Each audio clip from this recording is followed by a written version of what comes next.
大家好，我是游书梦，英文名是苏米。今天呢，想给我的频道做一个很基本的介绍，同时讲一讲为什么我会下定决心做 vlog， 并且愿意分享出来。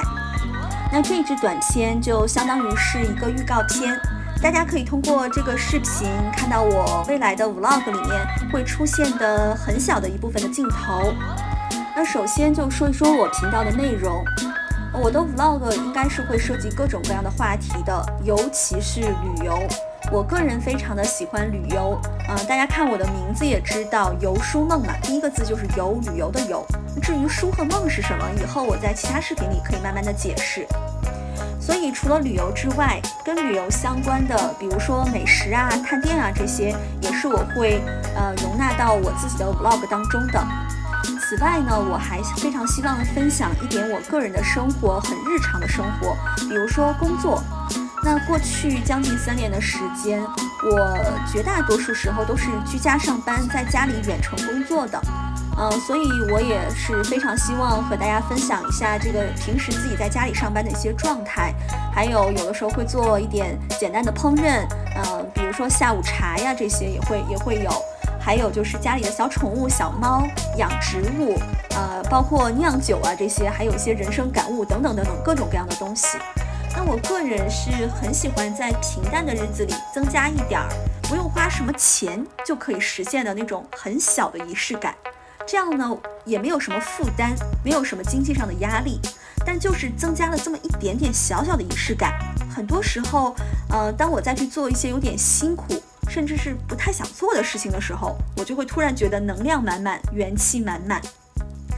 那关于另一个问题，就是说为什么我会决定自己去做这个 vlog， 还愿意分享出来？我觉得主要有3点原因吧。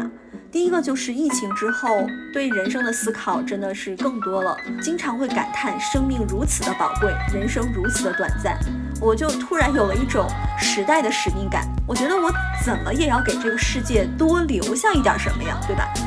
可是呢，我能够创造的物质财富是非常有限的，我只能从精神层面，从这个文化娱乐的这种层面找一找自己可以做的贡献。所以如果说我就在想，如果我也加入了这个做 vlog 的大潮当中，我去记录分享一些自己的业余生活，分享一些旅游的攻略啊、体验啊这些，那可能过了100年，过了1000年之后，未来的新人类可以翻到我的视频看一看，100年前、1000年前等等啊，这个世界原来是这个样子的。然后我觉得这是一个很有趣，甚至就是很有意义的事情。所以呢，为了尽量去呈现一个相对比较真实的对这个世界的记录，我不打算用任何唯美的一些滤镜，我可能最多就会调一下光。第二个原因就是我其实也很喜欢看别人的 vlog， 那看 vlog 对我来说是一种很好的陪伴。我现阶段生活在美国，比较地广人稀，而且我是不在大城市的，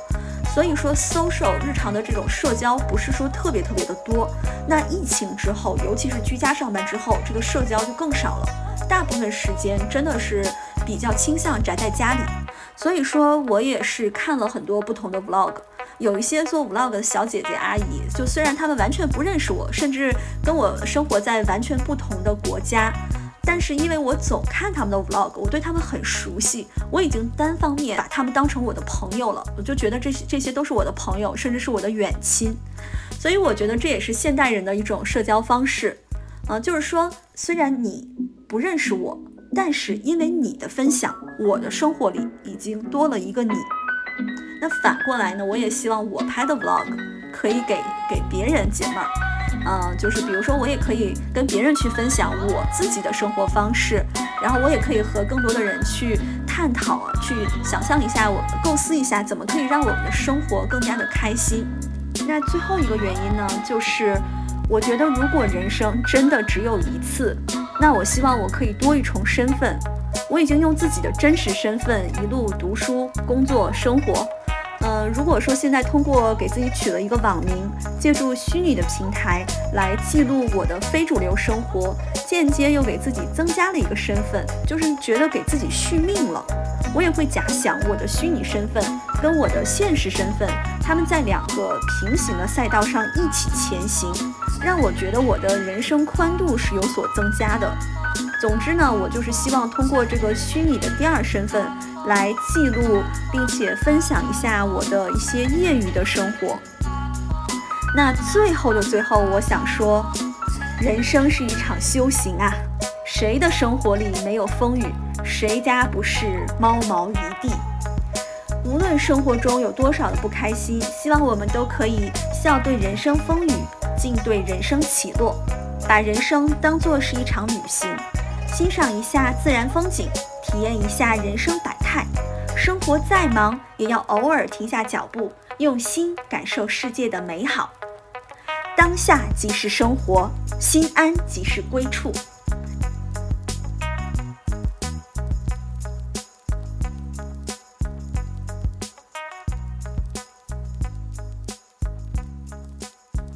我的小短片就到这里啦，感谢你的收看。